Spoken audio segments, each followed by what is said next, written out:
देखिए, एक ऐसा देश जहां लोगों के पास खाने तक को नहीं था और गरीबी इतनी थी कि खाना ना मिलने की वजह से लोगों की जान चली जाती थी।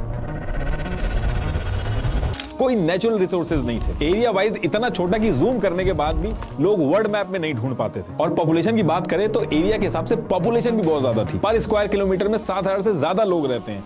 इंडिया में सेम एरिया में 430 लोग रहते हैं। लेकिन इस देश ने कुछ ऐसा किया कि जिसकी वजह से कुछ ही सालों में ये गरीब देश से दुनिया का एक अमीर देश बन जाता। पहले इस देश में जहां आदमी गरीबी से मरता था, आज वहां 6 में से 1 आदमी करोड़पति है। जीडीपी पर कैपिटा में दुनिया का 2nd नंबर पे और एशिया में नंबर 1 पे आ गया है। और ये सारी चीजें हुई सिर्फ एक आदमी की वजह से, जिसका नाम था ली कुआन यू, जिसने सिंगापुर की किस्मत बदल के रख दी। और आज की इस वीडियो में आपको एक चीज बहुत अच्छे से समझ में आ जाएगी कि अगर आप एक सही नेता को चुन के बैठा दो तो वो देश को कहां से कहां तक ले जाने का दम रखता है। तो देखिए, ये है वर्ल्ड मैप। इसमें ये इंडिया से इधर एक छोटा सा पॉइंट दिख रहा है। ये इतना छोटा है कि आप वर्ल्ड मैप को बैक टू बैक जूम भी करोगे तो भी इसको ढूंढने में दिक्कत आएगी। तो इसको जब ये जूम किया तो ये है सिंगापुर का मेन लैंड। इसके बगल में छोटे छोटे 64 आइलैंड है। कुछ इसमें से नेचुरली है और कुछ इन्होंने आर्टिफिशियली खुद बनाए हैं। और इसमें एक चीज और है कि सिंगापुर एक सिटी स्टेट है, जिसका मतलब ये है कि सिंगापुर ये कंट्री है, उसके अंदर कोई सिटी नहीं है, बल्कि ये पूरी कंट्री अलग अलग रीजन में डिवाइडेड, जैसे वेस्ट रीजन या नॉर्थ रीजन, इस तरीके से। सिंगापुर का जो टोटल एरिया है वो 719 स्क्वायर किलोमीटर है। इंडिया से कंपेयर करें तो 4,571 टाइम्स छोटा। ये इसके बगल में इधर मलेशिया है और इस साइड में पूरा इंडोनेशिया है। सिंगापुर का जो सारा बॉर्डर है वो सी से लगा हुआ है और इसकी जो लोकेशन है उसकी बहुत इंपॉर्टेंस है। ये देखिए, ये है मलक्का स्ट्रेट और ये है सुंडा स्ट्रेट। स्ट्रेट वर्ड इसलिए यूज करते हैं क्योंकि ये इंडियन ओशियन और साउथ चाइना सी को एक नैरो पाथ से जोड़ता है। जब 2 अलग अलग सी या फिर वाटर बेसिन को कोई पाथ जोड़ता है तो उसे स्ट्रेट कहते हैं। और ऐसा नहीं है कि आज की डेट में रूट इंपॉर्टेंट हुआ है। 7th सेंचुरी के टाइम पे ये जो रूट था ये बहुत इंपॉर्टेंट हो गया था पूरी दुनिया के लिए, क्योंकि इन रास्तों से ईस्ट एशिया और वेस्ट एशिया का पूरा ट्रेड होता था। मिडिल ईस्ट की चाहे कंट्रीज हो, इंडिया, यूरोप, अगर किसी को ईस्ट एशिया में घुसना होता था या सामान पहुंचाना होता था तो इन्हीं 2 रूट्स का यूज किया जाता था, क्योंकि बाकी किसी रूट को बना के अगर कोई जाने की कोशिश भी करता था तो वो बहुत ज्यादा बड़ा पड़ता था। और मलक्का स्टेट और सुंडा स्टेट जो है, इसमें भी अगर कंपेयर करें तो जो मलक्का स्टेट है वो थोड़ा सा छोटा पड़ता था, इसलिए उसको ज्यादा यूज करते थे सुंडा स्टेट के कंपैरेटिवली। तो पहले यानी कि 7th सेंचुरी में सी पोर्ट्स नहीं होते थे, लेकिन पलिम्बैंग और सुमुत्रा के राजा दपुंतराशी इस एरिया पे कंट्रोल कर लेते हैं और इस रूट से जितने भी शिप्स निकलते हैं उनसे टैक्स लेते हैं। फिर धीरे धीरे टाइम के साथ इनका कंट्रोल हटता है, फिर और राजा आते हैं। तो ऐसे एक राजा थे राजकुमार संग नीला। इनका जब टाइम चल रहा था उस एरिया पे, जब ये राज कर रहे थे, तो ऐसे ही एक दिन शिकार करने गए थे तो दूर से इनको चमकता हुआ एक आइलैंड दिखता है जो इनको बहुत ज्यादा पसंद आता है। तो ये इस आइलैंड पे चले जाते हैं। तो वहां पे इनको बताया जाता है ये जो एरिया है इसको टेमासेक कहते हैं। और इसी पर्टिकुलर जगह पे इनको एक ऐसा जानवर दिखता है जो इससे पहले इन्होंने कभी अपनी पूरी जिंदगी में नहीं देखा था। तो जो वहां के लोग थे वो राजा को बताते हैं कि ये जो जानवर है ये शेर यानी सिंह नाम का एक जानवर होता है, उसकी तरह दिख रहा है। तो तभी से राजा इस एरिया का नाम जो है वो सिंगापुरा रख देता है और आगे चल के लोग इसको सिंगापुर बोलने लगे, यानी कि लायन सिटी।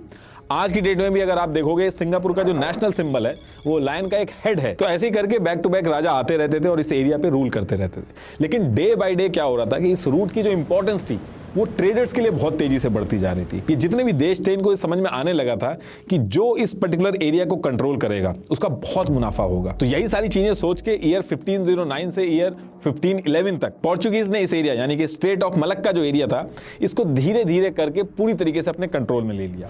और मलक्का स्टेट के एरिया में कई सारे छोटे छोटे सी पोर्ट बना दिए थे इन्होंने। सी पोर्ट बनाने से ये होता है कि जब लंबे रूट पे शिप्स ट्रैवल कर रहे होते हैं तो इनको रुकने की जगह मिल जाती है। शिप की कोई मेंटेनेंस हो, कुछ रिपेयर कराना हो, सारी चीजें यहीं पे हो जाती हैं। और एरिया जो होता है उस एरिया के अंदर भी एक अच्छा बिजनेस सिस्टम डेवलप हो जाता है जिससे काफी फायदा होता है। अब ये सारी चीजें देख के डच कंपनीज जो थी उनको भी बहुत ज्यादा दिक्कत हो जाती है। तो उनको लगने लगा कि ऐसे तो उनका बहुत नुकसान हो जाएगा। तो ईयर 1603 में डच कंपनीज अपनी फोर्सेस लगा के पोर्चुगीज को हरा के इस एरिया पे कंट्रोल कर लेती हैं। और इस एरिया पे कंट्रोल पाने को लेके डच और पोर्चुगीज इनमें काफी लड़ाई हुई, लेकिन डच की फोर्सेस काफी स्ट्रांग थी। तो अल्टीमेटली स्ट्रेट ऑफ मलक्का जो था उस पर जो पूरा कंट्रोल था वो डच के अंदर आ गया था। अब इधर ये दोनों लड़ने में लगे थे और दूसरी तरफ British east India company India में तो रूल कर ही रही थी, वहां पे पैसा बना ही रही थी। साथ ही साउथ मलेशिया में भी ये लोग ट्रेड करते थे, वहां भी इन्होंने कॉलोनीज बना रखी थी और ट्रेड करने के लिए इनको भी इस रूट की बहुत जरूरत पड़ती थी, तो इनको भी किसी ना किसी तरीके से इस रूट को सिक्योर करना था। लेकिन ईस्ट इंडिया कंपनी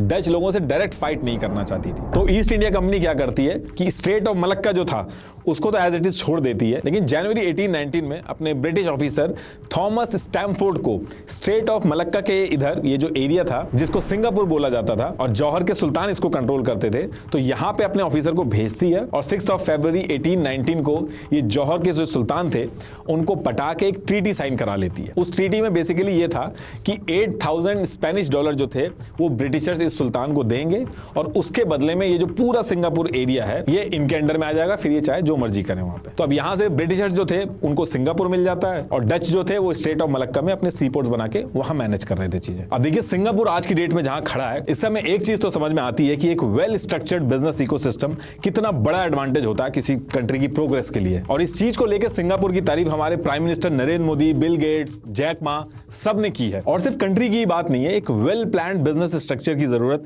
छोटे से लेके बड़े बिजनेसेस हर जगह होती है। अब अगर देखिए इन दोनों में वैसे तो लड़ाई नहीं होती है, लेकिन एक तरीके से कंपटीशन शुरू हो गया था। अभी जो कंपटीशन शुरू होता है तो उसकी वजह से जो छोटा सा आइलैंड था सिंगापुर, इसकी किस्मत बदलना चालू हो जाती है। अब मलक्का स्टेट में बैठी डच कंपनीज और सिंगापुर में बैठी ईस्ट इंडिया कंपनी, ये दोनों ट्राई करते थे कि जो एरिया इनके कंट्रोल में है वहां पे सबसे ज्यादा शिप्स आके रुकें। और कंपटीशन से निपटने के लिए ईस्ट इंडिया कंपनी क्या करती है कि सिंगापुर में बहुत बड़े बड़े सी पोर्ट डेवलप करना चालू कर देती है, जिसकी वजह से होता क्या है कि सिंगापुर के अंदर इंफ्रास्ट्रक्चर जो होता है उसका काम स्टार्ट हो जाता है और ये जो पोर्ट्स बना रहे थे ब्रिटिशर्स, इन पे बहुत ही एक्स्ट्रा ऑर्डिनरी सर्विस देना चालू कर देते हैं और कंपटीशन में डच को हराने के लिए अनाउंस करते हैं कि सिंगापुर पोर्ट हर कंट्री के शिप के लिए फ्री ऑफ कॉस्ट रहेगा। मतलब कि इस पोर्ट के ऊपर बिजनेस रिलेटेड एक्टिविटी करने के लिए 0 टैक्स लगेगा। अब जब ऐसा अनाउंसमेंट होता है तो इसकी वजह से बाकी कंट्री के जितने भी शिप्स थे वो इस पोर्ट पे ज्यादा आने लग गए थे। इसके पीछे की ईस्ट इंडिया कंपनी की जो स्ट्रेटेजी थी वो ये थी कि भले ही शिप्स पोर्ट पे आ रहे हैं, इनके टैक्स नहीं ले रहे हैं, उसका तो नुकसान हो रहा है, लेकिन शिप्स आएंगी तो ओवरऑल सिंगापुर का ट्रेड बढ़ेगा,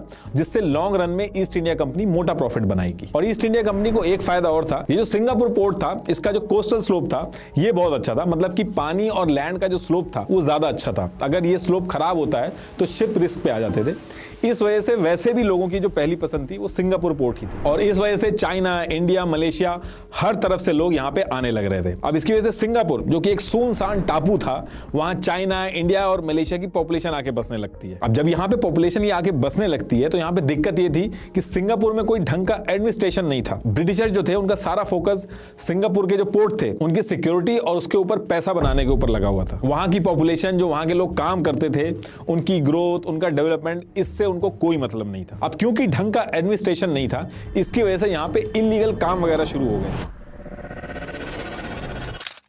तो इस वजह से सिंगापुर पोर्ट जो था वो अपने पोर्ट की बजाय इलीगल एक्टिविटी का जो अड्डा है उसके नाम से ज्यादा फेमस होने लगा था। अलग अलग कंट्रीज से लोग यहाँ पे आके अफीम का नशा करते थे, जुआ खेलते थे, slave trading, commercial sex worker यहाँ पे ऑपरेट होने लगी थी, वायलेंस बहुत ज्यादा बढ़ गया था। इस रूट से घुसने वाले जो ट्रेडर्स भी थे वो सिंगापुर को एक अय्याशी का अड्डा समझते थे और ब्रिटिशर जो थे वहां पे जो लोग काम करते थे उनको बस एक लेबर क्लास समझते थे, कम पैसे में ज्यादा काम करने वाले लेबर, और इससे ज्यादा उनको कोई मतलब नहीं था। अब देखिए इसके बाद होता क्या है कि उस पोर्ट पे ब्रिटिशर जो पैसा कमा रहे थे वो जितना उन्होंने एक्सपेक्ट किया था उतना नहीं कमा पा रहे थे। और वहीं थोड़ी दूर में बगल पे ही एक चाइना देश था जिसको ब्रिटिशर्स देखते हैं कि वो बहुत ज्यादा पैसा बना रहा है, क्योंकि चाइना के बगल में जो सी थी वहां पे बहुत सारे नेचुरल रिसोर्सेज निकल रहे थे जिसको वो दुनिया भर में बेच रहा था और यूके को भी लेना पड़ रहा था वहीं से। अब ये सारी चीजें देख के ब्रिटिशर जो थे वो चाइना से भी इतने खुश नहीं थे। उनको ये लग रहा था कि हमें पैसे देके इनसे इतना कुछ लेना पड़ रहा है और हमारे पास कोई ऐसी चीज नहीं है जिसकी जरूरत चाइना को हो। एक्चुअली ट्रेड जब दोनों तरफ से होता है तभी देशों को फायदा होता है। तो इससे निपटने के लिए ब्रिटिशर्स ने एक अजीबोगरीब तरीका अपनाया। इनके पास ऐसा तो कोई प्रोडक्ट था नहीं जिसके ऊपर चाइना के लोगों की डिपेंडेंसी हो, तो अंग्रेजों ने एक प्रोडक्ट आइडेंटिफाई किया, उसको चाइना में भेजा, उसकी लत लगाई और जब चाइना के लोगों को उसकी लत लग गई, उस पर ज्यादा डिपेंडेंसी हो गई, तो वही चीज चाइना को एक्सपोर्ट करने लगे और चाइना की भी मजबूरी हो गई इंपोर्ट करके उस प्रोडक्ट को लेने की। और उस प्रोडक्ट का नाम था ओपियम, यानी कि अफीम। इसकी वजह से पूरे चाइना में अफीम का जो नशा था वो बहुत तेजी से फैल गया था। अभी जो नशा चाइना में फैला था धीरे धीरे सिंगापुर में भी पहुंच गया था, क्योंकि मोस्टली सिंगापुर के अंदर चाइनीज लेबर जो थी वही आती थी। अगर मैं ईयर 1847 का डेटा लूं तो ईयर 1847 तक सिंगापुर जो कि एक सुनसान टापू था उसकी पॉपुलेशन 70,000 हो गई थी, जिसमें से 40,000 सिर्फ चाइनीज थे और इस पॉपुलेशन में से भी 15,000 लोग अफीम का नशा कर रहे थे। तो आप सोच के देख सकते हैं कि जहां इतने सारे लोग नशा कर रहे हो तो वहां पे सड़कों पे क्या हाल हो रहा होगा। और वैसे भी सिंगापुर की जो मेजॉरिटी ऑफ पॉपुलेशन थी बिना किसी सपोर्ट और एंटरटेनमेंट के कड़ी मेहनत से ब्रिटिशर्स के लिए कम पैसे में काम करती थी, तो इसलिए वो कुछ प्रोडक्टिव करने की बजाय इस नशे की लत लग गई थी उनको। हाल उस टाइम पे ऐसा हो गया था कि जैसे हम लोग गेस्ट से चाय पूछते हैं, सिंगापुर के अंदर लोग अफीम ऐसे पूछने लगे थे एक दूसरे के घर पे। पैसे की जगह लोग अफीम एक दूसरे को देने लगे थे। अफीम की लत इतनी लग गई थी लोगों को और पैसे थे नहीं, इस चक्कर में चोरी डाका सब कुछ होना शुरू हो गया था। गरीबी तो पहले ही थी, ये चीज और शुरू हो गई थी। लेकिन इसके बाद एक चीज ऐसी होती है जिसकी वजह से सिंगापुर की जो सिचुएशन होती है वो ठीक होती है थोड़ी। एक्चुअली नवंबर 1869 में इजिप्ट का स्विस कनाल जो था वो ओपन हो जाता है। तो पहले ये दो जो रूट थे वो यूज होते थे, जिसकी वजह से सुंडा स्ट्रेट और मलक्का स्ट्रेट दोनों का ट्रैफिक डिवाइड हो जाता था। लेकिन जब स्विस कनाल खुल जाता है तो ट्रेडर्स ये रूट यूज करने लगते हैं, क्योंकि अब ट्रेडर्स के लिए ये रूट छोटा पड़ने लगा था। खाली इंग्लैंड से चाइना का जो रूट था वो 5000 माइल्स कम हो गया था। तो इसकी वजह से स्टेट ऑफ मलक्का और उसके पास में जो सिंगापुर था उसकी इंपॉर्टेंस बहुत ज्यादा बढ़ गई थी। अब यहां से सिंगापुर पोर्ट का जो ट्रेड था वो बूम करता है।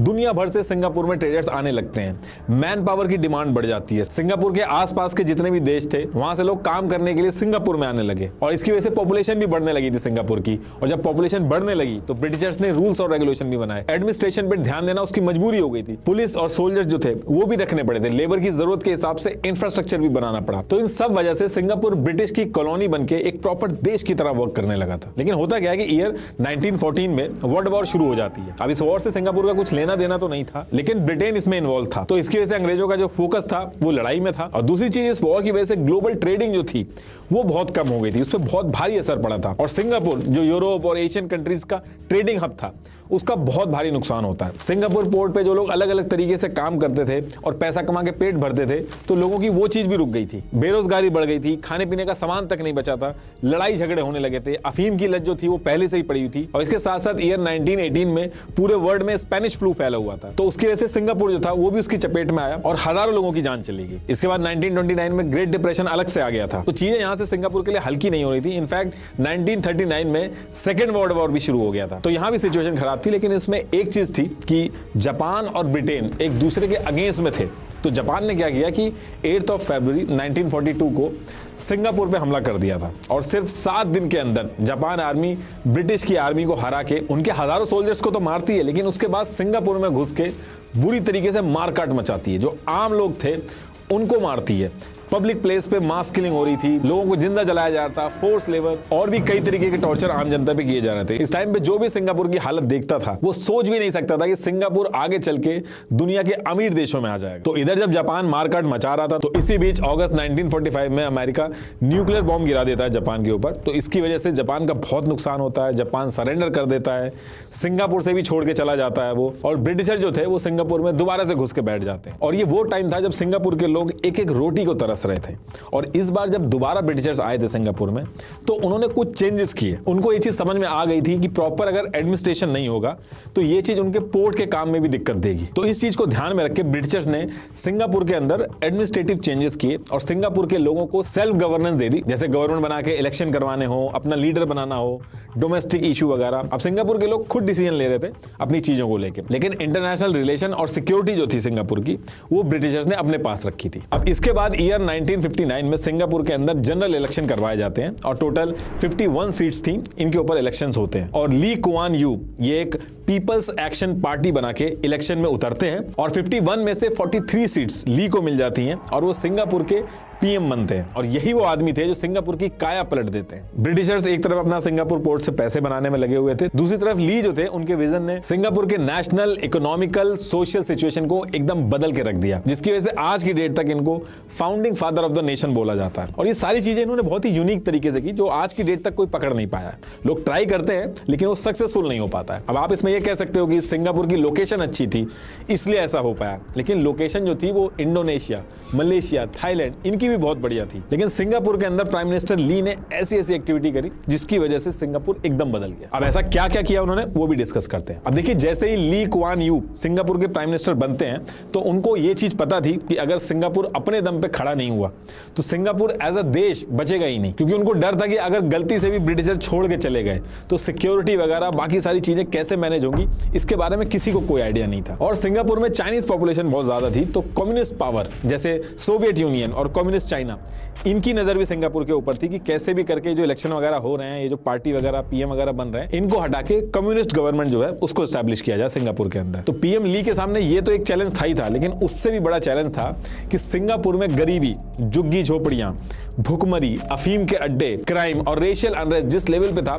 उतना पूरी दुनिया में कहीं नहीं था। उस टाइम पे अनएम्प्लॉयमेंट बहुत ज्यादा था, खाने की बहुत दिक्कत थी, लेकिन उसके बाद भी हर हफ्ते कोई ना कोई वर्कर का ग्रुप जो था वो स्ट्राइक कर देता था। सिंगापुर के अंदर लोग बहुत ही डिवाइडेड रहते थे, सिर्फ अपनी कम्युनिटी से ही मतलब रखते थे। सिंगापुर एज अ नेशन किसी का कोई लेना देना नहीं था, सब अपनी कम्युनिटी से मतलब रखते थे। और जो एरिया भी थे वो भी उन्होंने कम्युनिटी वाइज बांट लिए थे। जैसे चाइनीज पॉपुलेशन की जो मेजोरिटी थी वो डाउनटाउन एरिया में रहती थी, मलेशिया की कमपोंग ग्लैम में रहती थी, इंडियन जो थे वो सेरांगूंग जो था वहां पे मेजोरिटी में थे। अब क्योंकि पूरा देश जो था वो एकजुट नहीं था, इस वजह से सिंगापुर का बहुत नुकसान हो रहा था। तो पीएम ली जो थे उन्होंने सबसे पहले यही डिसाइड किया कि पूरे देश को यूनाइट करना होगा, वरना ये कोई भी पॉलिसी लेके आएंगे सब बेकार हो जाएगी। और पीएम बनते ही इन्होंने सिंगापुर का नेशनल फ्लैग और नेशनल एंथम बनाया। इनका जो नेशनल एंथम है वो भी बहुत छोटा सा है, इनकी जो करेंसी होती है उसके पीछे ही छपा होता है, उतने छोटे से एरिया में इनका पूरा नेशनल एंथम जो वो कवर हो जाता है। तो इन सारी चीजों से निपटने के लिए पीएम ली क्या करते हैं, फरवरी 1960 में जो 70% आबादी झुग्गी झोपड़ी में रहती थी इनकी, अलग अलग कम्युनिटी बना के उसको खत्म करने के लिए पीएम ली ने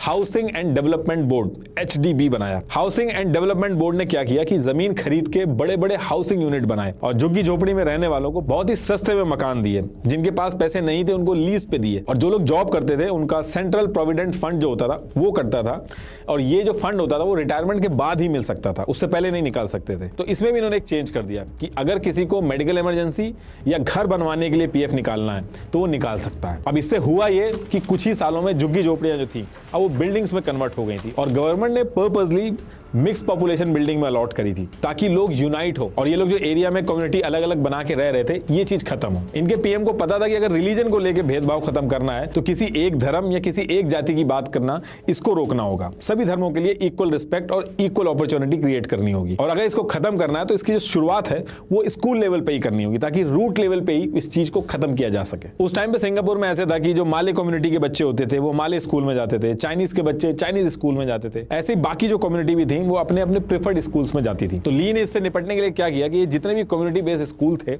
इनसे कहीं ज्यादा अच्छा इंफ्रास्ट्रक्चर और फैसिलिटी वाले गवर्नमेंट स्कूल स्टार्ट कर दिए, और बहुत ही कम पैसे में गवर्नमेंट स्कूल ऑफर किए। और जब लोगों ने फैसिलिटी और पढ़ाई देखी कि कम पैसे में इतनी अच्छी फैसिलिटी, इतनी अच्छी पढ़ाई मिल रही है, तो लोगों ने अपनी कम्युनिटी वाले स्कूल जो थे वहां से बच्चों को निकाल के गवर्नमेंट स्कूल में डालना प्रेफर किया, क्योंकि उनको कम पैसे में high class education government school में ही मिल जा रही थी। और इन स्कूल्स के अंदर भी गवर्नमेंट का फोकस था कि कैसे हर एक धर्म की रिस्पेक्ट करनी है और यूनाइट होकर रहना है। बच्चों के फैंसी ड्रेस कंपटीशन में भी जैसे चाइनीज बच्चा है तो माले की ट्रेडिशनल ड्रेस पहन के तब परफॉर्म करता था। तो इस तरीके का कल्चर इन्होंने स्कूल में डेवलप किया, और टीचर्स जो थे उनको भी यही इंस्ट्रक्ट किया गया। इसके बाद इनके पीएम ने मिनिस्ट्री ऑफ कल्चर बनाया। इसका भी यही एम था कि लोगों को यूनाइट करना। इसमें इन्होंने जो कल्चरल इवेंट करवाए वो एक लैंग्वेज की बजाय मल्टीपल लैंग्वेजेस में करवाए, और कई जगह पे तो ऐसा था कि जो चाइनीज था वो माले के कल्चरल जो इवेंट होते थे उसमें पार्टिसिपेट करता था, ऐसे ही माले जो थे वो चाइनीज के इवेंट में पार्टिसिपेट करते थे। और सिंगापुर के अंदर जो मेजोरिटी थी वो चाइनीज, माले, तमिल और इंग्लिश बोलने वालों की थी। तो इन चारों लैंग्वेजेस को ऑफिशियल लैंग्वेज बना दिया गया था। अब देखिए, देश को यूनाइट करने में तो पीएम कामयाब हो गए थे इनके, लेकिन देश की जो इकोनॉमी थी वो सिर्फ टिन और रबड़ के प्रोडक्ट्स थे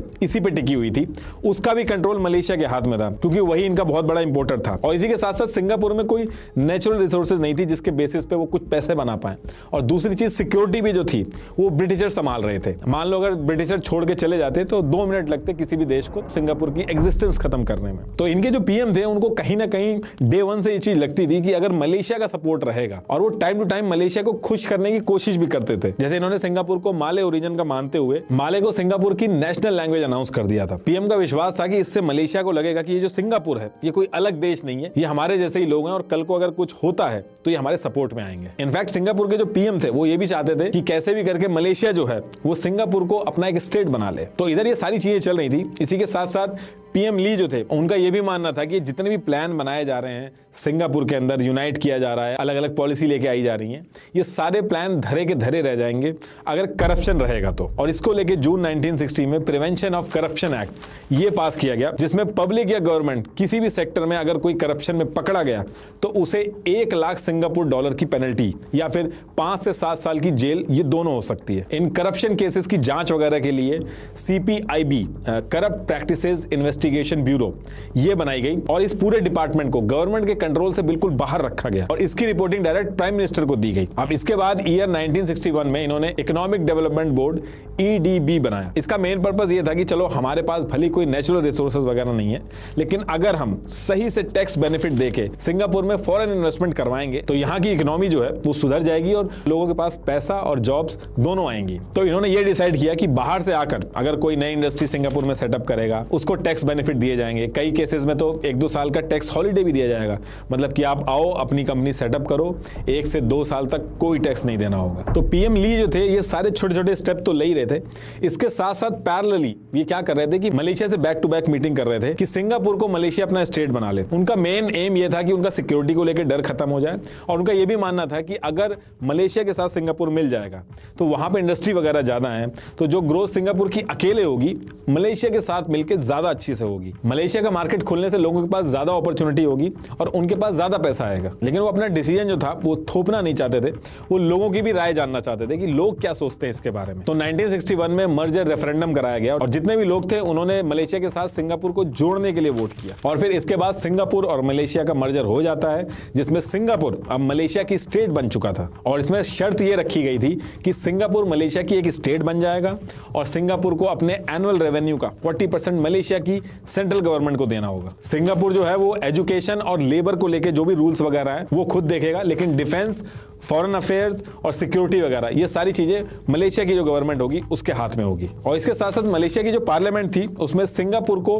टोटल 15 सीट्स दी गई। तो इन सारी चीजों को लेके पीएम ली जो थे वो बड़े आराम से मान जाते हैं और 16 सितंबर 1963 को सिंगापुर ऑफिशियली मलेशिया जो कि एक कंट्री थी उसका एक स्टेट बन जाता है। अब इसके बाद क्या होता है कि 1 मार्च 1964 को जो सिंगापुर था वो तो ऑलरेडी मलेशिया का स्टेट बन चुका था। तो ली जो थे वो कहते हैं कि मलेशिया के अंदर जो आने वाले जनरल इलेक्शन है उसमें उनकी जो पार्टी है PAP वो भी इलेक्शन लड़ेगी। अब ये पहली बार था जो मलेशिया की गवर्नमेंट थी उनको थोड़ी सी दिक्कत होना शुरू हो गई थी, क्योंकि सिंगापुर जो था उसमें माले और चाइनीज दोनों पॉपुलेशन थी। तो इनको लगने लगा कि ये सिंगापुर की ये जो पॉलिटिकल पार्टी है ये इलेक्शन वगैरह में घुस के खुद ना बड़ी बन जाए और इनकी पॉलिटिकल पार्टी पीछे ना रह जाए। अब इधर ये सारी चीजें चल रही थी। इसी के साथ साथ 21 जुलाई 1964 को क्या होता है, मलेशियन मुस्लिम्स जो थे वो हजरत मोहम्मद का बर्थडे सेलिब्रेट कर रहे थे और इसी टाइम पे इनकी जो सिंगापुर के अंदर जो चाइनीज मुस्लिम्स थे उनसे कुछ कहासुनी हो जाती है और बात इतनी बढ़ जाती है कि दंगे हो जाते हैं।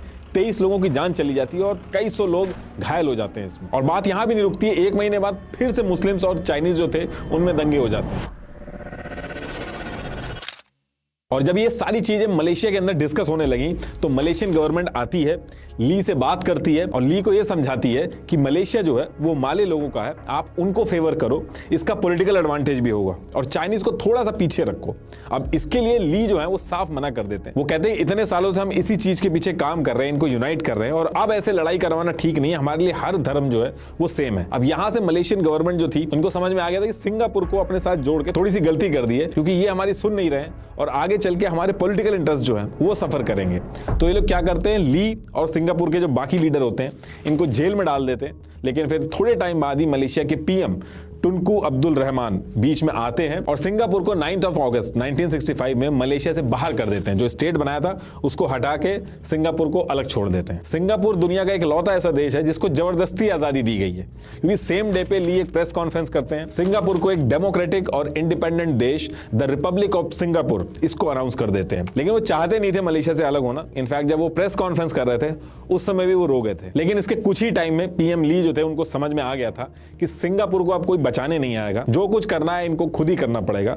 इधर ये सारी चीजें चल रही थी, इसी के साथ साथ एक दिक्कत और खड़ी हो जाती है। एक्चुअली ब्रिटिशर जो थे वो भी कैलकुलेशन वगैरह कर रहे थे, उनके वहां भी इलेक्शन चल रहे थे, तो वो अपने नुकसान को देख के डिसाइड करते हैं कि उनकी मिलिट्री की जो एक्सपेंसेस है उसको कम करेंगे वो, और इसके साथ साथ जिन कॉलोनीज में फायदा कम हो रहा है और नुकसान ज्यादा हो रहा है ये उससे बाहर आ जाएंगे। अब फिर 18 जुलाई 1967 को ब्रिटिशर्स ये फैसला लेते हैं कि साउथ ईस्ट इंक्लूडिंग सिंगापुर, यहां से ये लोग निकल जाएंगे, जितने भी सैनिक हैं उनको भी ये वापस बुला लेंगे, और ईयर 1970 तक साउथ ईस्ट से अपनी आर्मी पूरी तरीके से बुला भी लेते हैं। अब ये जो चीज थी इसको लेके ली के साथ साथ सिंगापुर के बाकी जो लोग थे वो भी बहुत ज्यादा परेशान हो जाते हैं, क्योंकि ब्रिटिश आर्मी सिंगापुर के लोगों को सिर्फ सिक्योरिटी नहीं देती थी बल्कि एम्प्लॉयमेंट भी देती थी, जिससे वो 2 वक्त तक खाना खा पाते थे। और पीएम ली जो थे उनके पास कोई ऐसा इमीडिएट ऑप्शन नहीं था जिससे वो इतने सारे लोगों को एक साथ एम्प्लॉयमेंट दे सकें।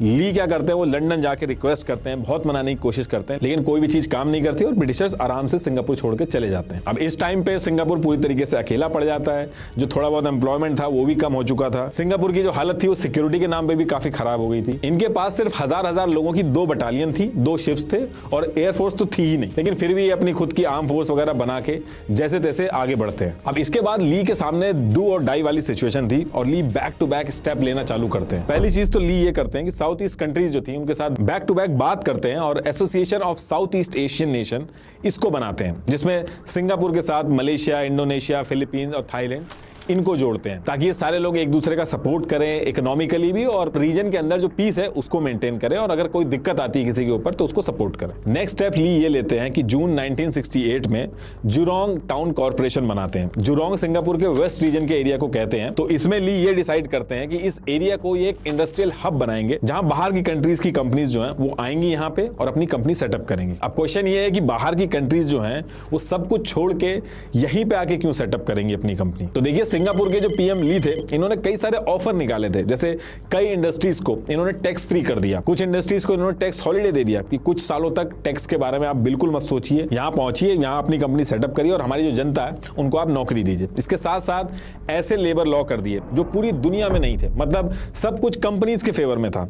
लेबर के ऊपर भी जो कंट्रोल था, सिंगापुर की जो लेबर थी उनका कंट्रोल भी कंपनी उसके पास ही था। ज्यादातर लोग भी जो थे वो काफी गरीबी में थे, तो वो भी काम करने से पीछे नहीं हटते हैं। और ली बैक टू बैक मीटिंग करके USA, Japan, Hong Kong, Taiwan, Malaysia, Australia के साथ साथ यूरोपियन देशों की भी जो कंपनीज थी उनको भी मना लेते हैं सिंगापुर में आके सेटअप करने के लिए। सिर्फ 2 साल के अंदर अंदर 250 से ज्यादा कंपनी सिंगापुर में आ जाती हैं और सिंगापुर में 32,000 से ज्यादा जॉब्स क्रिएट हो जाती हैं। इसके बाद भी इन्होंने बड़ी बड़ी ऑयल रिफाइनिंग इंडस्ट्री सेटअप करना स्टार्ट किया और इस तरीके से किया कि सिंगापुर वर्ल्ड का 3रा सबसे बड़ा ऑयल रिफाइनिंग सेंटर भी बन गया। तो ये छोटे छोटे इंसिडेंट जो हुए थे, इससे ये हुआ था कि मलेशिया के ऊपर सिंगापुर की जो डिपेंडेंसी थी वो खत्म हो गई थी, क्योंकि इनके जो पीएम ली थे इन्होंने खुद ही सिंगापुर के अंदर काफी सारी जॉब्स क्रिएट कर दी थी। अब ईयर 1970 आते आते ली जो चाह रहे थे वो तो उन्होंने अचीव कर लिया था।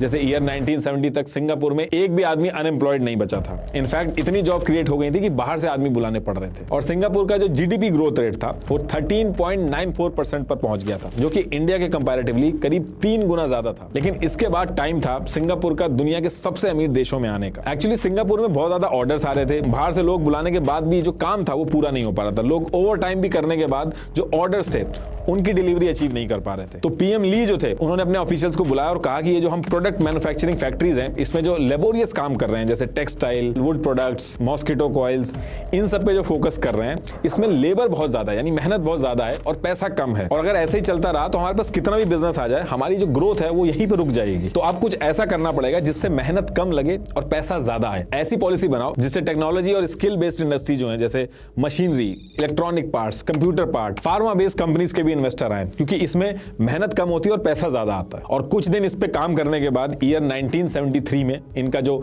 इकोनॉमिक डेवलपमेंट बोर्ड था, ईडीबी, ये अनाउंस करता है कि जो इन्वेस्टर सिंगापुर में हाई टेक्नोलॉजी इंडस्ट्री सेटअप करेगा उनको 5 साल तक सिंगापुर के अंदर टैक्स की कोई टेंशन लेने की जरूरत नहीं है। 5 साल तक एक भी रुपया टैक्स के रूप में नहीं देना होगा। ये चीज इन्होंने बाहर की कंपनीज को तो ऑफर की थी। दूसरा, जो इन्होंने खुद के देश में जो कंपनीज थी उनको भी बोला कि अगर कोई मशीनरी और स्टाफ जो अपग्रेड करेगा, टेक्नोलॉजी लेवल को इंप्रूव करेगा, तो उनको भी टैक्स में इंसेंटिव मिलेगा।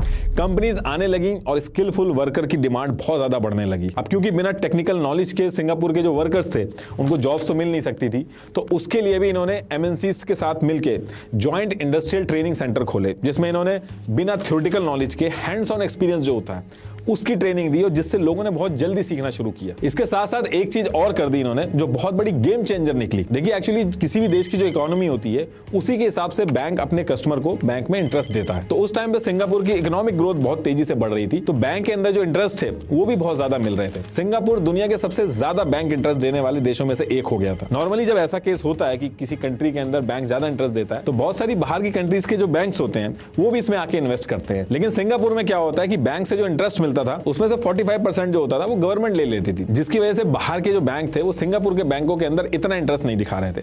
तो ये चीज देख के पीएम ली कहते हैं कि अब ये चीज भी खत्म करनी होगी।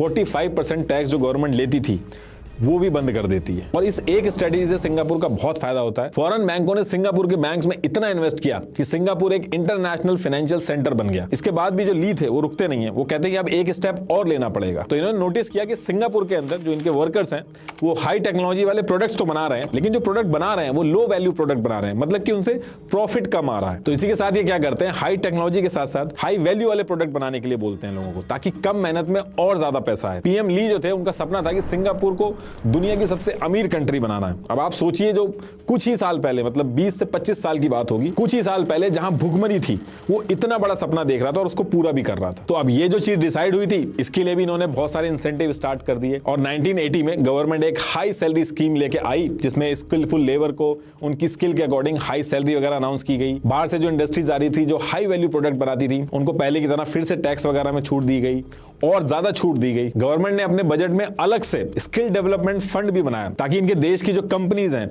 जो ट्रेनिंग, R&D, कंप्यूटराइजेशन, ऑटोमेशन वगैरह जो हाई एंड प्रोडक्ट बन सके जिनसे उसमें इन्वेस्ट करनी थी तो उनको सब्सिडी मिले। और ये भी इन्होंने इतना सक्सेसफुली किया कि सिंगापुर वर्ल्ड में हाई वैल्यू प्रोडक्ट मैन्युफैक्चरिंग का किंग बन गया। यहां तक कि 1983 में सिंगापुर पूरे वर्ल्ड में हार्ड डिस्क ड्राइव जो कंप्यूटर में यूज होती थी उसका लार्जेस्ट एक्सपोर्टर बन गया। सिंगापुर बैक टू बैक अपनी कंट्री को एडवांस करता गया। ये सारी चीजें तो कर ही रहे थे, इसके साथ इन्होंने tourism, transport and communication, brain services में बहुत ज्यादा ऊपर पहुंच गए थे। पीएम ली ने काफी सारे इंफ्रास्ट्रक्चर प्रोजेक्ट जैसे Singapore botanical garden, Sentosa island, mass rapid transit, MRT system और सिंगापुर साइंस पार्क, ऐसे ना जाने कितने सारे इंफ्रा प्रोजेक्ट इन्होंने बनाए जिससे पूरे वर्ल्ड में सिंगापुर का नाम हुआ। और आज की डेट की बात करें तो सिंगापुर का नाम one of the world's top safest, cleanest and beautiful countries में गिना जाता है, जहां best and affordable health care है, 97% लिटरेसी के साथ टॉप क्लास एजुकेशन सिस्टम है, मोस्ट एफिशिएंट पब्लिक ट्रांसपोर्ट के साथ वर्ल्ड्स बेस्ट एयरपोर्ट है। इनकी जीडीपी पर कैपिटा $1,27,606 है, वर्ल्ड में सेकंड नंबर पे आती है और एशिया में नंबर 1 पे आती है। हर 6 आदमी में से एक आदमी करोड़पति है। पिछले कुछ सालों में तो सिंगापुर का नाम वर्ल्ड्स मोस्ट एक्सपेंसिव सिटीज में भी आ गया है। करप्शन और क्राइम यहां ना के बराबर है। यहां पर बिना पूछे वाईफाई कनेक्ट कर लेने पे, पब्लिक स्मोकिंग करने पे, बिना क्रॉस वॉक के रोड क्रॉस करना जिसे जेब्रा क्रॉसिंग कहते हैं, गंदगी फैलाने पे, च्युइंगम खाने या बेचने पे, यहां तक कि पब्लिक टॉयलेट में फ्लश ना करने तक पे, ऐसी हर चीज पे अच्छा खासा फाइन है और जेल की भी सजा हो सकती है। और थोड़े से भी ड्रग्स के केस में पाए जाने पे कड़ी से कड़ी सजा दी जाती है। आज की डेट में भी ना जाने कितनी कंट्रीज हैं जो सिंगापुर के सिस्टम को कॉपी करती हैं, लेकिन उसके बाद भी सिंगापुर जैसी नहीं बन पाती हैं, क्योंकि जो कोर है उस पर फोकस नहीं करते। और वो कोर है लोगों की यूनिटी और जीरो करप्शन। पीएम ली के पास पॉलिटिक्स करने का और अपनी कुर्सी के बारे में सोचने का टाइम तक नहीं था। उन्होंने लॉन्ग टर्म सोचा कि अगर सिंगापुर अपने पैरों पर नहीं खड़ा हुआ तो वो देश ही नहीं बचेगा। जब देश नहीं बचेगा तो पीएम की कुर्सी बचा के वो क्या करेंगे। और यही रीजन है कि पीएम ली की बात आज की डेट तक हर कोई करता है।